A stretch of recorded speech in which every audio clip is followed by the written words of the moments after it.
Welcome to Tales from Tech Support, where OP knocks their customer out from 300 miles away. A good answer for when you're pulled over. So in this story, our hero is happily speeding along in his car, running a few yellow lights and a bit late, etc. Finally, the law catches up to him and pulls him over. Here's how the conversation went. Cop, can I see your driver's license, please? Our hero. Here it is, officer, with a smug grin. The cop takes the license back to the motorcycle and speaks into the radio. Our hero says, "It's not going to help you, though." The cop responds, "What do you mean?" With a wide grin, "The server you have to check against is down." The cop, "Why do you say that?" "Because I'm the guy they called on the site to get it up again." Our hero did not get a fine this time. Instead, he got a police escort to his workplace. You know, when reading this story, this seems like one of those too good to be true kind of stories. If you've had a story that's similar to this, or one that's too good to be true, go ahead and leave it down in the comments below.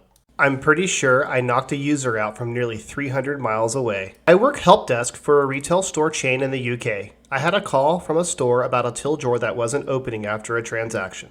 Me. "Could you check that the till is plugged into the back of the PC?" The user. "Sure, 1 second.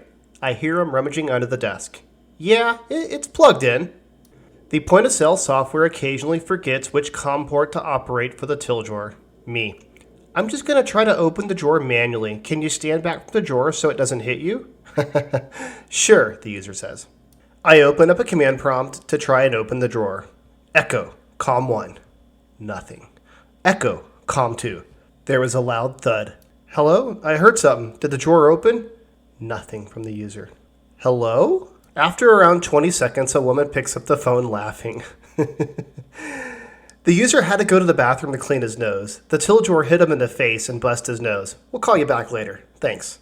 Now, whenever I want to reach through the screen and smack a user, I'll always think back to the story and remember that it's possible. I feel for this guy. I mean, as a support engineer and been in the field for close to 15, 20 years, I've had similar experiences as this where you just want to reach through the computer and smack them. I never had the opportunity that this guy had, but oh man, if I did, I definitely would have used it if I could have.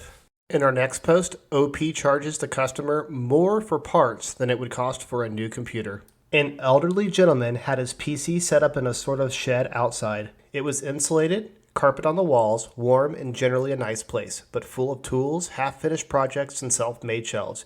You know the drill, an old guy doing old guy stuff.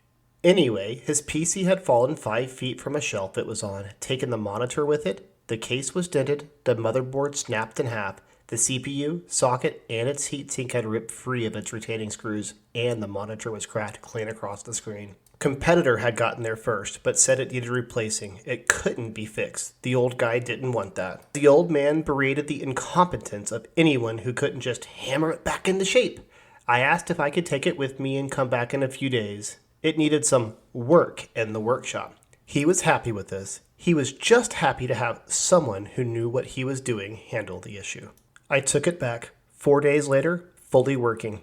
All the guy's files were there, his desktop background of his granddaughter was there, his silly screensavers and weird desktop icon positions, all there. The competitor called me. "How in the F did you fix that?"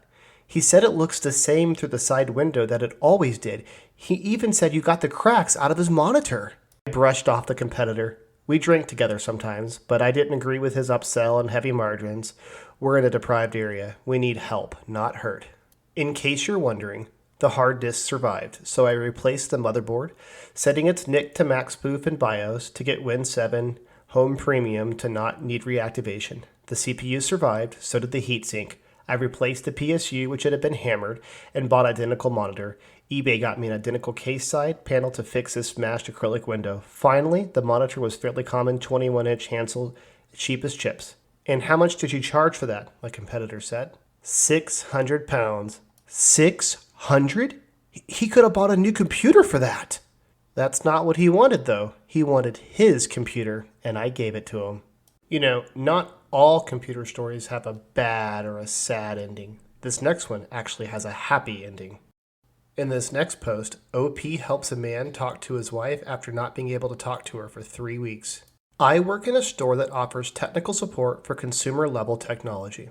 A few days ago, I had an elderly gentleman that we'll call Pete. Our receptionist made him a walk-in appointment earlier that day, and I ended up taking it. When I opened it up, the only notes were third-party software and hard of hearing. I walked up to Pete and greeted him, saw that he was staring at my lips as to read them, and I asked if he knew American Sign Language. I've been trying to learn ASL as it's sort of a side hobby for a few months now. Pete signs yes, and we continue the conversation and sign. It turns out the issue is with Skype, which keeps crashing on his roughly 5-year-old tablet, and he's been having difficulty video calling his wife, who is also deaf. She lives in a different continent. She traveled there for a temporary work opportunity and would be there for 2 years. This being the midway point, it's now been 1 year since Pete's seen his wife. Skype is the only way they both know how to communicate efficiently long distance, as neither are comfortable with email or text-based services. As I go through verifying that he knows his password and making sure there's a backup of his device, Pete and I are signing back and forth and his face is completely lit up. I felt so good to be able to, I might slowly, speak with him in his language and give him the time he deserved, even if his reason for visiting us had little to do with our physical product. Once everything was verified and backed up, I uninstalled Skype and reinstalled it. I had Pete sign in and use Skype's test call to ensure it wouldn't crash, as it would immediately upon creation before. The test call went through fine. Sweet. I looked down to write a few extra notes and began to hear some coughs. I looked up and there was Pete, crying while waving to his wife through Skype. Pete called her and she picked up. He introduced me to her and told me that it had been 3 weeks since they'd heard from each other. I stepped away to give him a moment alone. It's moments like these that keep me going as a technician. Even though I barely touched Pete's tablet, fixing it made me feel like a hero. It's been a few days and I can still see his smile. As an engineer myself, I can also understand how our OP feels in this as well. Like, there's many times where I've had customers that have lost all their data. They've been begging and crying. Their job was on the line, and that one thing you can do is get it back for them. And sometimes you can, and those days just really make everything worthwhile. That's one reason why I love what I do. In our next post, OP dusts the computer and the customer demands a new one. I used to run a computer repair shop. One of the standard operating procedures was, of course, to dust out the fans with compressed air. I also ran down the entire repair manifest with the customer at pickup time. This eliminated the, "Well, you never told me," or "Why is this $85 when all you had to do was..." So we tell her we tested all the output voltages, dusted the system fans, and at which point she exploded on us.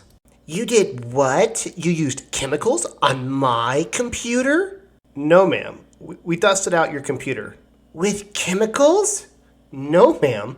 We have an air compressor in the back. It has a moisture dryer on it, and it's piped to all the workbenches. It's just compressed air." "But it's a machine, so it puts chemicals into the air, and I'm allergic to chemicals." "No. I assure you, any traces of chemicals would have long dissipated if that were even possible." "You're gonna buy me a new computer. This is outrageous. No one told you to spray chemicals on my computer." "Ma'am, let me get this straight. You want us to buy you a new computer, of which the parts are made in China, with all sorts of chemicals used in the manufacturing process to give you." She huffed and puffed and stormed out. For those of you out there that aren't in the IT field and our support, this is kind of how it goes sometimes. Sometimes you get the most outrageous claims, people putting baloney in CD-ROM drives, people, trying to plug all types of things into the computer that they shouldn't. It's just outrageous. So, yeah, totally feel for this person. Props to you, and hopefully you made it a little bit longer in your career without going too crazy. That was Tales from Tech Support. And if you like this content, hit that subscribe button, and don't forget to smash that like button too, as it also helps the channel out.